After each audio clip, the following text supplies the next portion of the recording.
Welcome to the Security by Default podcast. I'm Joseph Carson, host of the show. In each episode, we make cybersecurity simple with amazing guests who share real-world experiences and insights. So let's get security by default. Hi, everyone. Welcome back to another episode of the Security by Default podcast. It's all about making sure that security is possible for everyone. And we live in a world of chaos and challenges. And sometimes it's hard to see the light. And this podcast is all about bringing the clarity and, to be able to see through that challenges and see the light at the end of the tunnel.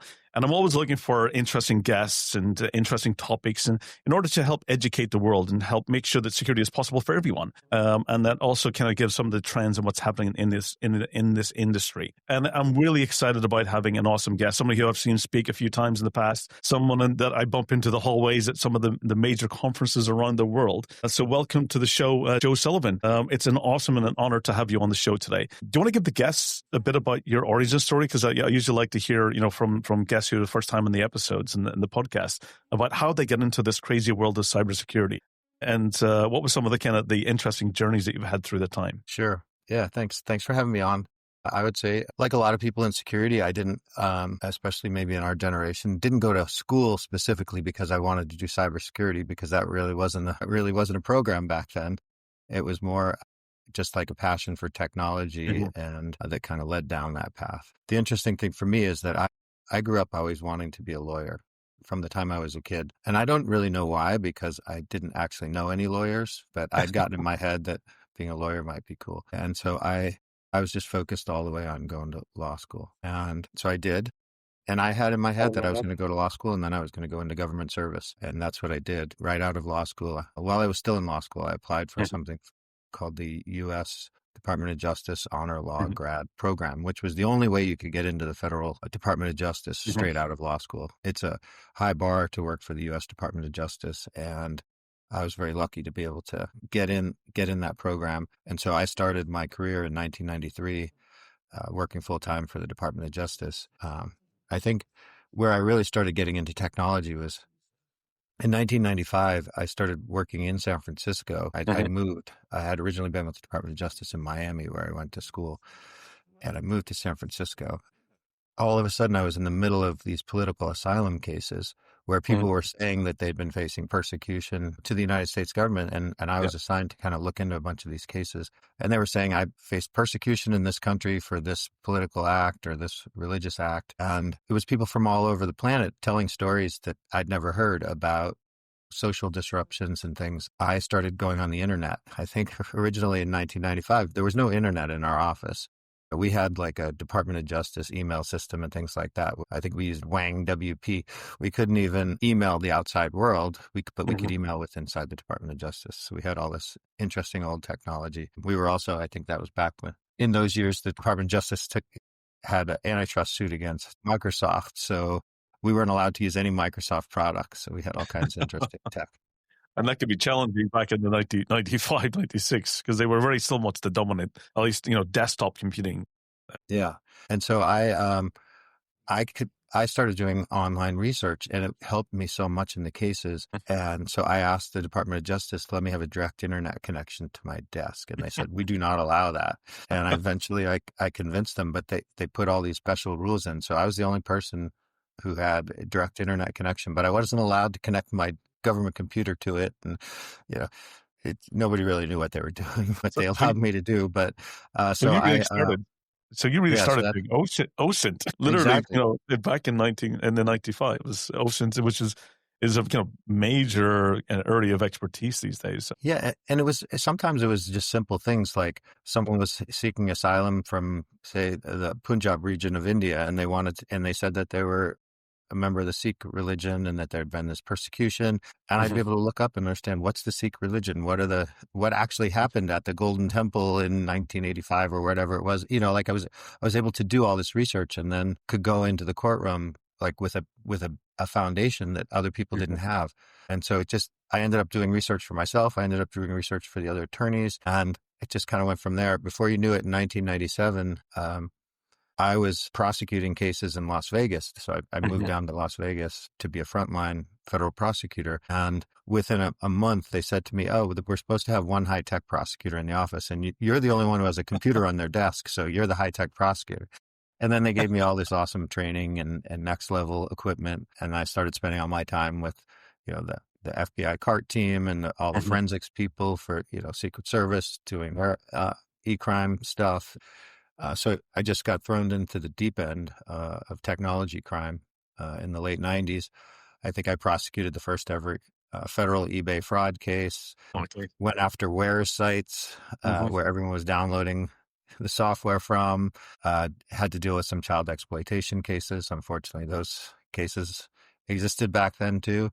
And dealt with I think probably the biggest hacking case I dealt with was a hack of NASA's JPL that happened in like the Jet Propulsion Lab in Pasadena, and the attacker happened to be not too far from where I was. So I worked with NASA actually has a little law enforcement agency inside them that had a one investigator who I worked with on that case. So from there, I went and got recruited over to eBay in 2002 after 8 years in the Department of Justice, and spent a bunch of years at eBay and PayPal. And I was in this weird space where I was like, am I a lawyer? Do I like doing the fraud stuff? Because at eBay, I had a bunch of different hats that I wore. I oversaw our fraud investigations team. I oversaw the team that decided the policies for what you could sell and not sell on eBay. And then I also was doing some legal work. Finally, after bouncing back and forth, been like legal hat, security hat, what is it? Facebook, I joined Facebook in 2008. In 2009, they asked me to become the chief security officer. So I just, I left the legal hat behind and went all in on building security teams. And that's what I've been doing ever since. Fantastic. I mean, it's impressive. I always find it, really interesting when you're starting off on the legal side as well, from the government side. How was it that transition from government to, the private industry and such a large company at the time at eBay? How was that transition experience? And then also moving more into the security side of things. What did what was the skills that you learned that was important at the time? Yeah, those are good questions. I would say, first of all, for most, it was not a typical path for a federal prosecutor to go move into a tech company. But there were a couple of people who'd done it, and there was one who I really looked up to, and he had been a federal prosecutor. He'd prosecuted Aldrich Ames, the spy, and the CIA. He'd done a lot of really high-profile stuff himself, and he was running the trust and safety department at eBay. And so he was kind of a mentor to me, and he talked to me and helped me on the transition. I will say it was a shock to the system to go into work in a corporation, because I had figured out how to get by in the government. I was doing well. I had, as the first full-time cybercrime prosecutor in the country, I got to do all kinds of interesting cases, got to travel a lot. I worked on the 9/11 investigation, got to speak at conferences. It was a very exciting new world. And then I went into a corporation, and I had no idea how corporations worked. I didn't know the difference between a marketing department, a sales department, a product team versus an engineering team I just didn't even know how you would what the jobs were that people did inside corporations. And so I had to learn it all on the fly as I was kind of navigating doing a job there. I joke with people that I got an MBA through osmosis after spending, the last 25 years inside corporations working for them. I've worked for so many different excellent companies and now advise and consult with amazing companies. And so I see now, I know how corporations work. I know how CEOs think. I know what the role of a security function is. I know what the role of marketing is, and so on. But it took a while. And I would say the other thing that was a shock was expectations in terms of impact. I hate to say it, but in the federal government, even in what I thought was the elite federal prosecutor world, not everybody worked really hard. I'll say that, but people had balance in their life, and the government pay wasn't like the expectations in the private sector. But when I jumped into tech, the expectations were so high. I remember my first performance review with my mentor and manager at eBay, and he said, "How do you think you did?" And I said, "I worked harder than I've ever worked in my life. I was in here at 7 every morning, and I definitely never left before 7 p.m." And he's like, "Joe, I don't care how hard you work. What did you get done?" Yeah. What was the impact that you had from that time? But then that was such an eye opener for me. It's it doesn't matter how fast I run. It matters what I accomplish. And so that was interesting. And I kept learning and growing from that. And it's good. It's good to be around people that have high expectations, because it definitely pushes you more.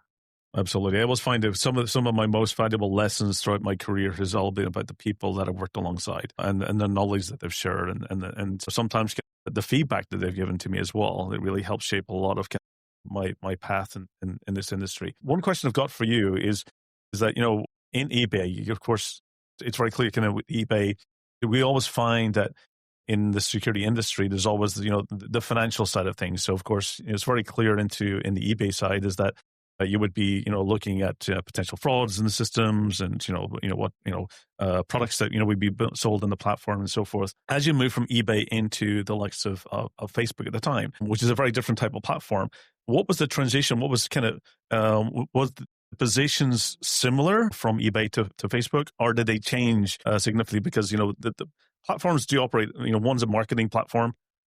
The one's a goods platform, let's say, or a product platform. What was the transition between those like? And that was, you were really moving away from being, the legal and privacy and trust side of eBay into the security officer role. Was that a big transition? Was it also kind of a major shift in the industry as well? It's funny. A lot of people who work in cybersecurity have spent most of their career in business to business, or in companies that are focused on delivering products to other companies. Until I went to Cloudflare, my last CSO stop, Yep. I always worked in B2C. So eBay was a platform where consumers were buying. Yep. PayPal, consumers would use to pay for things and send money to each other. Facebook, obviously, is a social network. And Uber, is also a platform that consumers use. And I think it's a little clearer in the consumer world than the B2B world, the importance and how privacy and security work together, in terms of they add a lot to the, like in the business world, we think a lot about frameworks and compliance and things like that. And there's a lot less of that in B2C. But what there is a consumer expectation and the need for a company to invest in their brand around safety. And so that was, I think, a really big part of when I think about my years at eBay, PayPal, Facebook, Uber, being an advisor to DoorDash and Airbnb and other companies like that, they were all very consumer focused. And so they were investing in thinking about privacy and security and safety kind of hand in hand in hand. And it helped me a lot to think about fraud plus human risk. Like when I was at eBay, we worried about bringing together people who'd never met each other, first virtually, but then later on when we owned a part of Craigslist, and we had other classified sites across the planet. And if you start bringing together people in the physical world, then a lot of interesting risks come up. And so I was always thinking about physical world risks, fraud risk, and traditional what we call trust and safety risk, and then cyber risk. So it was just like a thinking about it from a few different angles at once. Was probably made for a steeper learning curve, but a lot of lessons that, like in one discipline, you can learn something that can help you on another discipline, and that really, for me, was the fun part. So from the organizational structure, was your role reporting into the executive team, like the CEO? Was it reporting into the CIO or the board? Did you have a role in the board side? Because we've seen that over the years, we've seen many companies redefine the CISO in different areas where it might fall into the CIO, might get, if the company wants to accelerate it much quicker, they might put it directly into CEO. Where has yours role fallen in with the organizations from a structure? And an additional question to that as well is, how did you measure success? Because you said, earlier, it was really important to kind of, as you transition from government into the industry and private industry on the corporation side, that it wasn't about working harder and longer. It was about how your results were impacted. So what way did you measure? What was some of the metrics you had? Yeah, I learned a lot about measurement and getting things done from the earliest days at eBay. When I started at eBay, the trust and safety department and the idea of a trust and safety department were all pretty new concepts. We were figuring it out ahead of most companies because we were dealing with these new sets of risks with this new online world. And when I started in trust and safety, I reported to the head of trust and safety, and he reported to the general counsel. And I think that was a legacy of the fact that he had come from being an attorney himself. But then not too long after I was at eBay, they moved us under the COO. And that was intentionally done to drive more discipline and accountability around metrics and getting things done. So like our COO at at eBay. I think of him really as, it's interesting. In a modern company, he'd probably be the CTO because he was the technical leader, but for eBay, that was a lot of operations work, and infrastructure work and front end work on the website and stuff like that. And so, but he was a really good leader when it came to what are the operational metrics? How do we measure the impact of what we're doing and things like that? And so from him, Maynard Webb, the COO back at eBay, we got a lot of discipline and accountability. And one of the things I've seen over and over again is that different types of abuse have different mechanisms for capturing and measuring. And for example, in the world of fraud, you have these things called chargebacks or reversals of payments because of the fact that there is a third party evaluating the transaction outside of you, and people have a way to go and file and say this was an unauthorized charge or it was an excessive charge. And because of that, in the fraud world, we have very, very good measurement metrics. We know what percentage of bad transactions go through because we pay dollars for each one that we fail to stop. And so in the world of fraud, my dialogue with the CFO is a lot more fun than my dialogue with the CFO around cybersecurity risk. Because in the context of fraud, I would say to the CFO, okay, for next year's budget, if you give me $1 million, I'll reduce our fraud by this many basis points. And they'd be like, wait a minute, you're saying if I give you $1 million, you'll reduce fraud by 5 million? And I'll be like, yes. They're like, oh, that's a no-brainer. Why don't I'll give you 5 million instead of 1. The CFO is trying to give me more money to get me to sign up to make more fraud go away. Like, they're literally pushing money at me.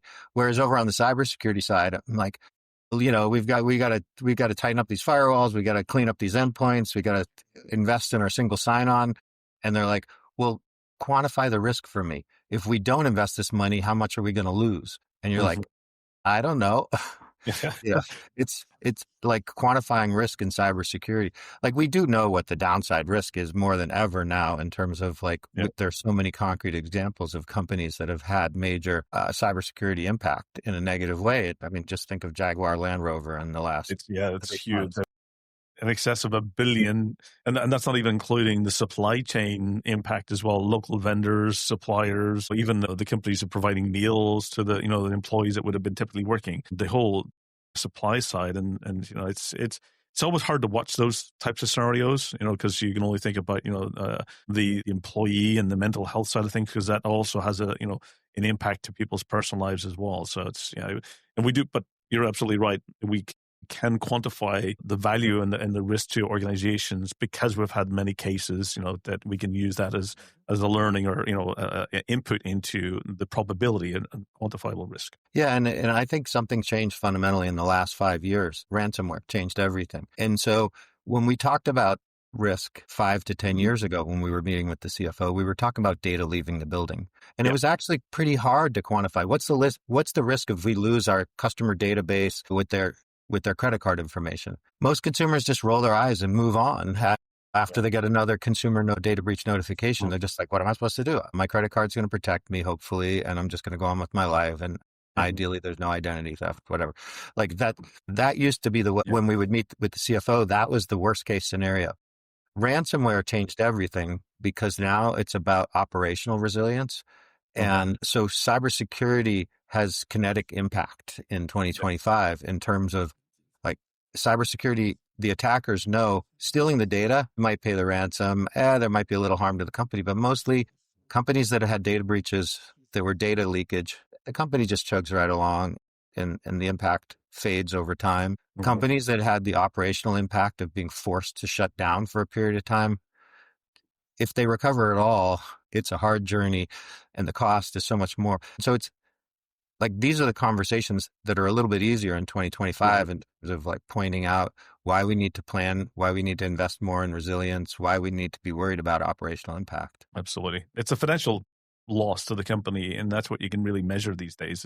But there's those implications that it does have a financial impact of business when you can't serve your customers, or your site's down, or your service is offline for a period of time. But there is the value. And I remember, even 10 years ago, I remember having a conversation. I always find that my conversations with the CFO were the most valuable over the years, is because they were the best at quantifying risk. That's what they were looking at the numbers, and they could actually really understand about if this service was offline for 2 days, they could tell you right away how much that would impact the business financially. And that's what we always had to look at, is that, well, we're not doing security for the sake of security. It's not, security isn't a business by itself, but it is a business that basically supports the other lines of business. And I always try to see it as a service. It's a part of the service. And therefore you look at, what is the service basically supporting from a business revenue perspective, or from a, critical infrastructure perspective. And that's where you start really getting the quantification. It's interesting. One of the things you said earlier, that you originally reported into the legal counsel. I've seen actually, more recent years, the CISO reporting, what used to be CIO and CEO, reporting now back into legal counsel. A lot of, I kind of guess a lot of the reasons is those CISO roles are becoming more of a governance and compliance role, in order to meet regulatory, because there's a lot of more regulations now it applies. Is that something you're seeing again happening, where it does make sense, from a risk perspective? Is that something you're seeing as a trending area? And does it make sense for the organization? Well, I think there are a couple of important trends happening here. I'll tell you, one of the trends that's happening is that, especially in Silicon Valley tech companies, the CIO role is fading away, and the security executive role is growing dramatically. And talk about both of them. In many ways, the CIO role is diminished because so much of what the CIO traditionally did has moved to SaaS apps. And so, I don't want to be demeaning of the CIO role, but in a lot of tech companies now, the CIO's responsibility is, keeping the conference rooms working and the SaaS apps running and some back-end infrastructure. But so much of it is outsourced now, and the role became less strategic. I do a lot of projects where, through my security consulting business, we help fast-growing startups build out security and IT. So I think engaged with 3 different companies now at different stages of that, where we help them hire security, IT, some help desk people, some security people with different skill sets, and as we build. And so I think a lot about, at 100 employees, do you need a dedicated security person? Do you need a dedicated IT person? What do you need at 200 people? What do you need at 500 people? And so on. And you just don't get to that place where you're like, oh, we really need a CIO. But you do get to a place where I really need somebody who has good judgment around security within that first couple of 100 people. And so the big trend that I'm seeing is that the security leader is taking over IT. I think that there are, I left Cloudflare in the tail end of 2022, and a bunch of people who worked for me have gone on to become security leaders themselves at different companies. And so I think I can think of 4 of them right now, and I'm pretty sure all 4 of them have security and IT. Yep. It's almost like a security architect in many cases, because it's all about, as you're mentioning, that they're moving to SaaS, they're moving to cloud infrastructure, moving to edge computing, everything's running in the cloud. So therefore, the real role is about how do you connect all those clouds together in a secure way? So, thinking about it from a security perspective, but also from an architecture perspective, how does all the plumbing and workflows work? How does all the APIs and integrations work? And then the other one is that so many of our attacks in 2025 are focused on compromising the corporate identity. And so a lot of security leaders have reached in and pulled identity out of IT in the last decade of their own volition, just being like, wait a minute, IT is not investing enough in identity. I'm going to take it over. Like when I was at Uber, we had a software engineering team that was redoing authentication for all of our customer auth. And we did that. We stepped in and took it over because we needed stronger, we wanted to have good multi-factor authentication at every auth flow. We wanted to be able to get the data from the authentication because we needed it for dealing with fraud, safety, and cybersecurity risk. And so I just went to our CTO and said, you good with us taking over identity? And they're like, you're going to invest in it? Great. I can focus on something else. So anyway, that trend of security growing in importance as IT has diminished in importance has been interesting. The security is also growing in importance a lot because of the way risk has evolved. I already talked about in 2025, we're dealing with operational resilience much more than data leaving the building. During COVID was a time when a lot of security leaders stepped up and helped their companies pivot the way the company worked. That was a time to shine for a lot of security leaders, and they have it. And then as we came out of COVID, these new risks like introducing AI into the enterprise, there are just so many new complicated risks. And what I see with CEOs is that they see that cybersecurity and just security in general is a exec level responsibility. And so the other trend I'm seeing is that security leaders are moving closer and closer to reporting to the CEO. At my last two companies, at Uber and at Cloudflare, I reported to the CEO, and I felt like I was so much better able to do my job when I reported to the CEO because I was in the room. I got to hear the debates about new business opportunities, and I got to be in the debate, arguing for and against, because, when you get to that level, it's not just your job to point out the risk. It's part of, be part of the business deciding team on what to do, not just what not to do. Absolutely. I think it's really important to have somebody with a security voice that can communicate to the board, because not every organization has someone on the board that is security knowledgeable. So sometimes it is important to be able to share and to advise and to consult in decisions, because they're primarily focused on a risk side.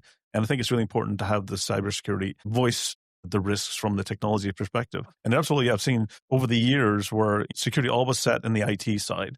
It was always about technology. Now technology is so much ingrained throughout the entire business. It's not just about, putting desktops in people's rooms and in homes, but it's now about every piece of service that runs the business, from sales, marketing, to engineering, to production, now depends on technology. So the more ingrained it becomes across all those different parts of the business, absolutely, it should be an executive responsibility. And that's why it's important to have those voices in the room. Yeah, and I think it's the wrong path when people go down like, oh no, the role's becoming less technical and it's more about business judgment.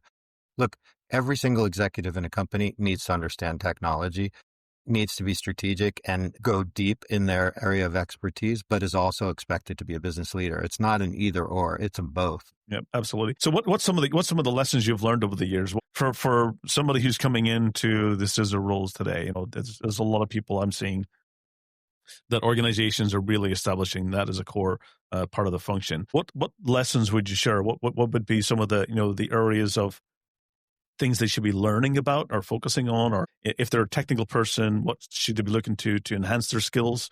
What would you advise CISOs from the lessons you've had over the years? Yeah, I think a big challenge in our profession is often that you kind of, when you work in a security organization, the security organization sits off in a corner and works by itself and doesn't get enough exposure to the business side, and even kind of like the strategic technology side, like why are we deploying a certain technology? What's the benefit? How does it help us? Why are we hiring hundreds of engineers building out a product? The more we put our business hat on and understand, like, what is the strategy of this company? What are we passionate about? The more that's going to infuse your whole team. So I as part of my security consulting, I do get asked to mentor security executives. And so I think I'm working with 2 security leaders at companies right now. And I think the biggest challenge for them is often taking off their own hat and putting on the hat of the other executives to see where they're coming from and to understand why they're pushing something. Like, the business people aren't stupid when they do something that we think is stupid. They're smart. They're thinking about some business angles. They just didn't know about the negative angle because that's not where they spend all their time. But they see 3/4 of the pie, and they need us to be a good partner and pull them into the risk side. We have a tendency to, in our profession, like, be an absolutist. And look, business, especially in technology and Silicon Valley, every single business that comes along is taking on risk. The only reason someone didn't do the business before wasn't because nobody thought of it. It was because everybody who thought of it decided it was too risky. Like, there wasn't enough upside of revenue. And then somebody new came along and was like, hey, now that we have AI, we can actually build something that will do ABC. And you're just like, yeah, but the same risks still exist. Absolutely. So let's see if we can use the technology to reduce the risk too. So, like, for a fast growing business, it's always about pushing into new areas of risk. You're investing money in a new business line that is not likely to succeed. And that's the nature of new business. And we have to learn how to be a partner to that new business, not just the old business. Absolutely. I always think of us, in the security world as a very Boolean, like, it's either on or off. We're very binary, yes or no. But we always struggle with getting into having the conversation around what's your appetite for risk? What type of risk are you willing to allow? And or what do you want to mitigate or to at least offset? And there's many different conversations around how to do that. But we are very much, we were always the no. We don't want to accept any risk. Yeah. And we have to learn how to adjust and find what's the balance so that the business can be at its most optimum to succeed. Yeah, these don't always play out very publicly, but I think of an example from the news in the last couple of weeks. OpenAI launched a new browser, and within 24 hours of them launching this AI-enabled browser, their CSO had a big post publicly about how I read it, and what I read was, "We're sorry, we can't stop prompt injection attacks on our new browser." And I'm like, wow, the conversations inside of OpenAI before they decided to launch a browser that they know is vulnerable, like, I would have loved to have been a fly on the wall in those conversations because they decided to take some risk. And then essentially a day after they launched it, people were successful with prompt injection attacks, and they had to come out and essentially apologize. I mean, I don't know if they would characterize it an apology, but clearly they knew what they were doing when they launched it. They knew that it was vulnerable, but they chose to do it anyway. And because they wanted to get a product out there and have people iterate on it with them while they're solving, the security issue. Absolutely. So sometimes it's not the whole great world of the secure by design. Sometimes which is the whole my emphasis is also, by default as well. It should always be the default. It should always be on. Everyone should have it. That sometimes it is still an afterthought for many, many products. But, at the same time, are we comfortable with companies putting out beta products that they label? It's not like we're buying a car where, if they sell us a car that doesn't have brakes, that's a real problem. But if they put out beta software that is not 100% secure and they tell us it's not 100% secure, it's, some of us still want to go play with that software and download it and see the possibilities and stretch it and poke at it. And so what's the right balance, and how do you message it, and how do you communicate it? A lot of the times this is what's happening behind the scenes in terms of new products being launched. I just give up that example because it was very visible and obvious that there must have been Absolutely. We are in a race. I think the whole emphasis from an AI perspective is who gets there first is going to dominate. I think that's the perception that many of the organizations have, and they want to be the first. And I think this is what's pushing it. I think they're, just like OpenAI, they're probably seeing others, trying to get out there as well. And it is a race. It's the old going back to the VHS Betamax, scenario is whoever gets there first. The HD versus Blu-ray. We've seen this play out many, many, many times, and now we're in the same scenario. And it doesn't mean one technology is better over the other, but it does raise big concerns from a safety perspective. Right. Because if you get out there first with the car and you find that it is unsafe, then they end up having to have the massive cost of recalls. In this case, it's of course a patch.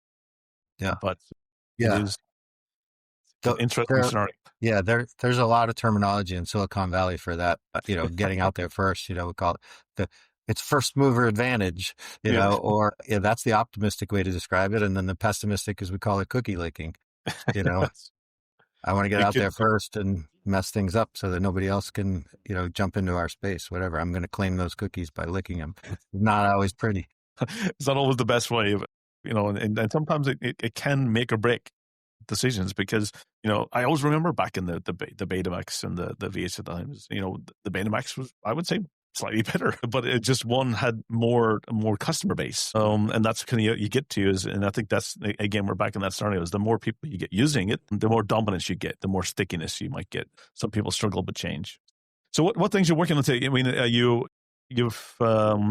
you're speaking at a lot of events around the world. You've done lots of speaking events recently. Where can the audience find you in the coming months and so forth? Do you have any events that you're going to be speaking at coming up, or any activities that you have coming on? Yeah, right now I have I think 3 or 4 different ones. I just got home from spending a couple of weeks on the road, more kind of like trying to recover from the past speaking and then thinking about the future. But yeah, I really enjoy my work these days because it's a mix of a few things. I have my security consulting business. I have a team of a few people. Sometimes I think I have 8 different people who work with me and for me, and we do a lot of different projects with companies. I work part-time as a venture partner at a venture capital firm, helping them on investing, and then I do some advising of startups, founders myself. But then the public speaking is something that set out to do intentionally a couple of years ago. I was coming out of the Uber case, and I wanted to get back on my feet and tell some of the lessons learned from that. And then it's just kind of, now that I spend a lot of time mentoring and working with security executives, it's just constantly seeing new insights and get invited to share them in different contexts. So this Friday, I'm flying to Australia. Next week, I'm doing what's called a master class. We're going to get 20 CISOs in a room for 4 hours, and we're just focused on building resilience to handle crisis.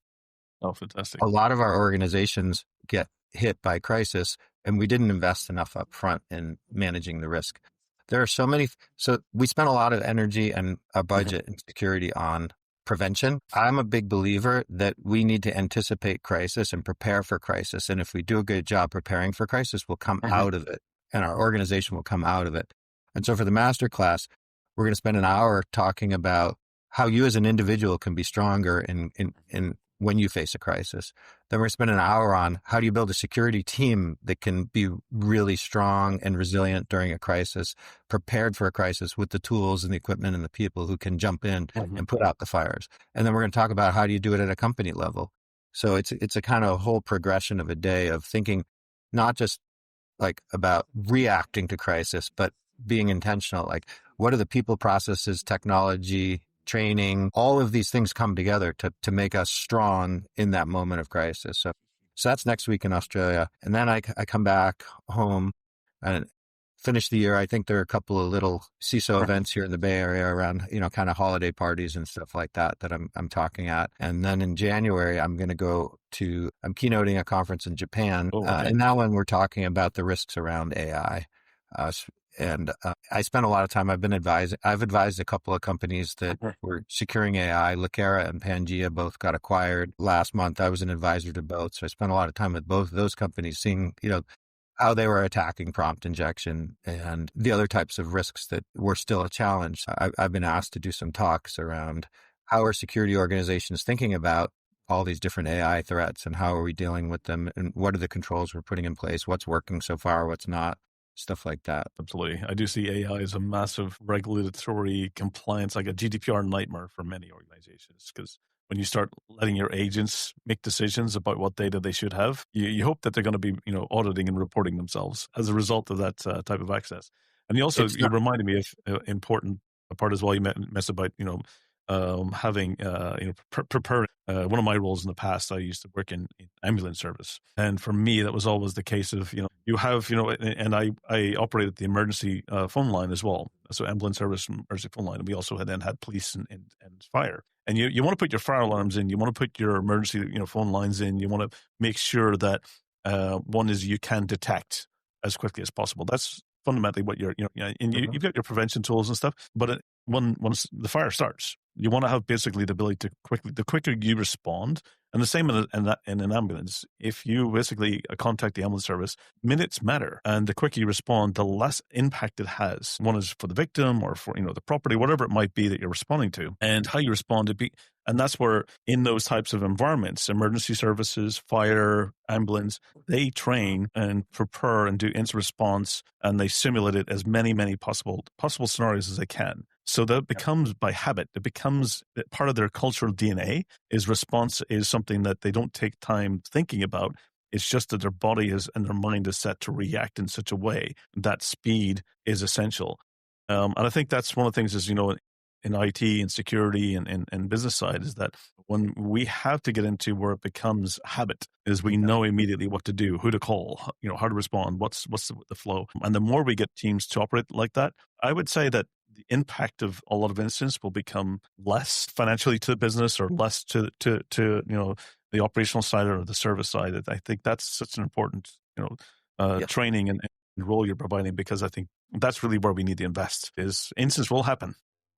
Yeah, and I make almost the exact same analogy. I'll remind people, when you see a fire person run into a burning building, do they look like they're running into a burning building?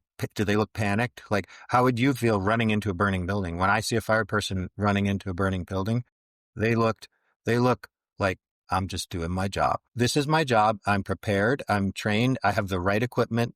I know I've got people behind me, people in front of me. I have the right tools. Someone else is like, We spent all night getting the truck ready. I know where every piece of equipment is. I know, like, they're calm because Yep. they're not in a crisis. They're just doing their job. And Yep. that's like, we are going to have massive outages at our companies. We are going to have massive attacks. We have to be able to have that same calmness under pressure but this is the frustrating part for me, is that when I go and spend time with security leaders and I look at their budget and I look at the team that they built, they didn't build it for this crisis day. But They at the end of build the it for day, prevention. They don't want to have to deal with that. And typically when yeah. it happens, they don't have the resources of the training to deal with it, when the lights go off. And the mess. So the reason I do this training and why I've been doing keynotes and talking about crisis response is because I believe we all should go in knowing, like, no matter how big our prevention budget is, it's not big enough. There are going to be compromises. There's no company that's bulletproof to cyber attacks. It doesn't matter where you are, how big your resources are, how smart your team is, whether you report to the CEO, you're going to have bad days. And you need to be able to build an organization that's ready for bad days. Too many organizations spend 95% of their budget on products and people who are good at prevention. Like, you walk the floors of the conferences, you don't see a bunch of people selling you products for dealing with crisis, but there are products, and there's a lot of ways that we can get ready for crisis and be intentional. And we should be shifting more of our budget over to preparing for that. Absolutely. It reminds me of, I recently I'm a scuba diver, and my kids started scuba diving recently as well. So I went through the process of doing the rescue diving certification. And again, it was same thing, is you're training and preparing for the worst case scenarios that you can, and to the point where you know all the possibilities. When you see something, you know how to respond. When equipment fails, you know how to respond. And it should it goes through all of that, and it gets so ingrained in your brain. And then you get into the emergency first responder side as well. So that's always about, now you've got a victim or a patient, how to deal with that. And it was, when I was going through it, it had so many kind of similarities that I see in the day-to-day world of security. So for me, it was a very valuable lesson to take something from a different field and to see the overlaps that you have was always very, very interesting and educational. For sure. So tell me, what's for the audience, what's the best way for, if they do have questions afterwards and they want to follow up and they want to learn more about, you've got the Joe Sullivan security company as well. What's the best way for them to contact you or stay in touch? And what's for the have? Well, technically you can get me through two different websites, Joe Sullivan Security, which is we use for the consulting business, and some of the speaking stuff as well. And then the only thing I didn't mention that I spend time on is I also run a nonprofit called Ukraine Friends. Yes. We at Ukraine Friends, we are all volunteers. We take donations of laptop computers from corporations, used computers, and we bring them over to Ukraine and we give them to kids who lost a parent in the war and are still doing remote schooling and things like that. I went over to Ukraine not too far after the full-scale war started and was doing some volunteer work helping out. And I immediately saw that the kids, like, there were lots of medical equipment starting to flow into the country. There's lots of military equipment starting to flow, but the kids are still trying to do school. They're still trying to keep up with their education. They're trying to stay connected with relatives and friends, even though it's not easy in a war zone. And it's not like you can go online and go to apple.com and have a computer shipped to you in a war zone. And so what we do is we ship these laptops over. I think we have our biggest ever shipment going right now. We call it our big, beautiful shipment. Very big. It's very beautiful. And so it's currently close to 2,000 machines. We actually, when it's a smaller shipment of a couple hundred, sometimes we can fly them over to Poland and then drive them in.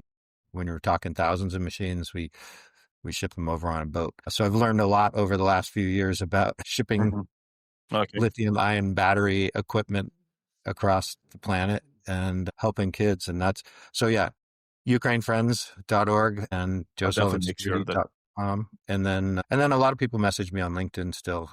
I try and stay on top of that too. Fantastic. I'll make sure they actually include both. Both I'll add it to the show notes as well, so that at least people, if they want to learn more about the Ukrainian Friends, if they want to contribute and help, because I know a lot of organizations, we go through life cycles of hardware, and sometimes disposing them is sometimes one of the challenges, and they're doing it in a way that leads to a good cause and a great way. Because I completely lots of friends and peers look in different ways, and me being based in Estonia is a big area where supporting Ukraine in many different ways. I think it's a great thing, and we definitely want to make sure that wherever possible to at least give the kids in a war zone a chance of a alternative future is something that we should all look to make that possible. Yeah, I'll just say one word on this. Like, it's been amazing. Every single computer that we've shipped into Ukraine to give to kids came through some connection that I made through cybersecurity. We build relationships with security executives at different companies, and they step up. They look at the recycling practices of their company. European companies, like we've had Accenture in Europe donate laptops. We've had Santander Bank. We've had Credit Suisse, and now UBS. We've had lots of U.S. banks. Lots of tech companies in the United States have stepped up. And in every instance, it's been someone who, maybe they saw me talk at a conference and they're like, oh, I wonder what we do with our used laptops. And you look and you're like, oh, we can peel off, 50 laptops and ship them over. And, we make sure that the company has most companies have pretty good recycling processes already in terms of making sure that nothing like the machines don't have data or something. Absolutely. I think it's really, when we think about it, as one organization's, let's say, waste can be somebody else's treasure and future. So I think it's a great cause. So I'll make sure to have that on the show notes so it's easy for the audience to go and find.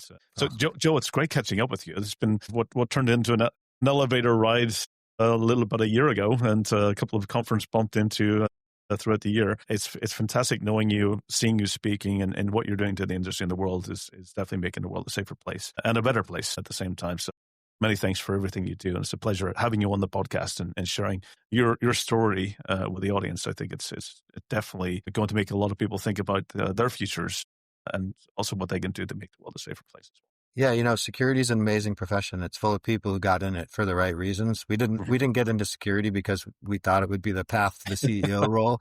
We got into it because we get to use technology for good to help people reduce risk. And so I love getting out and spending time with other security people because we share the same passions. It's awesome. Absolutely. And it's one of kind of my passions as well. I had two choices in life. It was tech, gadget, or art. And I do see, I've chosen the tech side, but I do see it as a different form of art, what we can do. And my goal is to make security for everyone and the world a safer place at the same time. So it's a pleasure. So for everyone, Joe Sullivan, definitely go to the site, check out the stuff he's doing. And definitely go visit the Ukraine's friends as well. Tune into the Security by Default podcast every 2 weeks, bring different topics, different guests, great stories in order for you to learn about where your career might go and also some of the great things that's happening in the world. Security can be a good thing and a positive thing. So let's focus on bringing it and making it fun and making it a good thing for the world. So everyone stay safe and take care until the next time. Well, that's a wrap for this episode of the Security by Default podcast. I'm Joseph Carson, and again, many thanks for listening. If you enjoyed the episode, please subscribe and share, and please stay safe. And until the next time, we'll see you soon.